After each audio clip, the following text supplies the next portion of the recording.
Welcome to episode 12 of Conversations with Your Advisor. Today we are going to be discussing about inflation. Inflation has been a hot topic since COVID, and in 2021 a lot of people thought that inflation was being an issue owing to whatever happened during the COVID times, supply chain management, and eventually even till today central banks have not been able to bring it to optimal levels that they are comfortable with.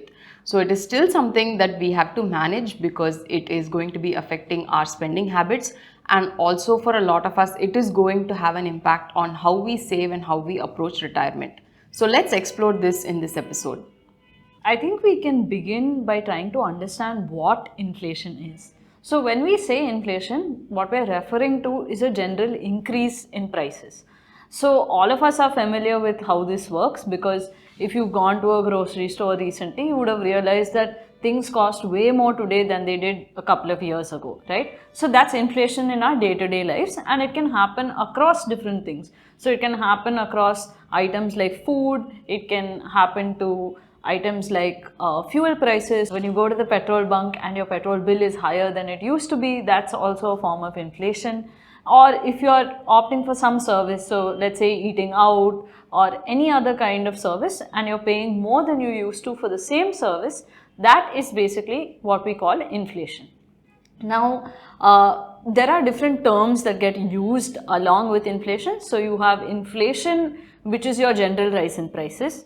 You have deflation, which is basically the negative of inflation. So, instead of prices rising, they become cheaper. So, instead of say the percentage change being 1% or 2%, it's negative 1%. So, something that you went to buy last month, if it's cheaper today, that is deflation. Then you have disinflation, which is still in the inflation zone, but it's not as high as it used to be. So let's say something was inflating at 2% every year and now it's inflating at 1% every year. You're still having inflation, but it's lower than it used to be. So that is disinflation. That's kind of what most central banks are trying to achieve today. They're trying to reduce the level of inflation and bring it to something that's more acceptable for everybody else. And then you have hyperinflation, which is essentially when inflation goes completely out of control and you're on the other end of the spectrum. The end goal being that inflation isn't really bad, it's actually good. Having some level of inflation allows for wealth creation, it allows for growth, it allows for a lot of things. So, some level of inflation is good, but you don't want it to be out of control. So now the question arises in terms of what is that favorable inflation zone in the Indian context. So according to the RBI, a good inflation number is anywhere between 2 to 6% and 4% is ideal. So this will be a sweet spot where you can expect wealth creation to happen and at the same time economic activities to carry on in a good manner. Now, when inflation is very volatile, if you're someone who is planning and approaching retirement or into your retirement, then you need to account for in terms of how your assets are managed, in terms of which assets are aligned for growth and which assets are aligned for income generation and supporting your lifestyle. And if inflation is swinging a lot, then there would be a lot of compromise that you would have to do in your lifestyle and make changes so that the corpus and the wealth that you have is what is able to help you sustain over that period of time. That was a very insightful thing that you mentioned, right? That for a retired person, they need to think about having one part of their portfolio that's growing and one part of their portfolio that's going to create income for them. I think most importantly, we need to recognize that when we're trying to generate income, those assets may not actually consistently beat inflation over longer periods of time. There can be parts of the market cycle where they're able to beat inflation, but there will definitely be portions where they're not beating inflation.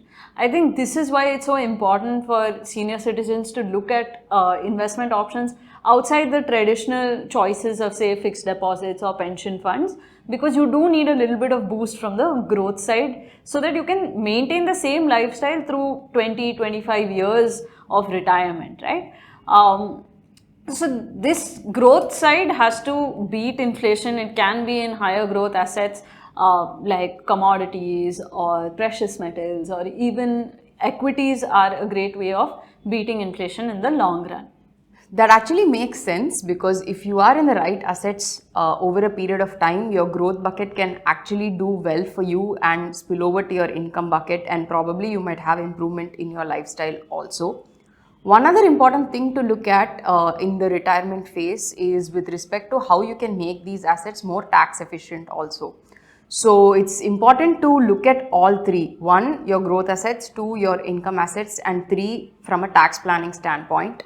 If you'd like to speak to us regarding this or structuring SWPs and how to withdraw from your existing corpus and how that can be structured in a more tax efficient manner, do reach out to us on our WhatsApp channel as shown below.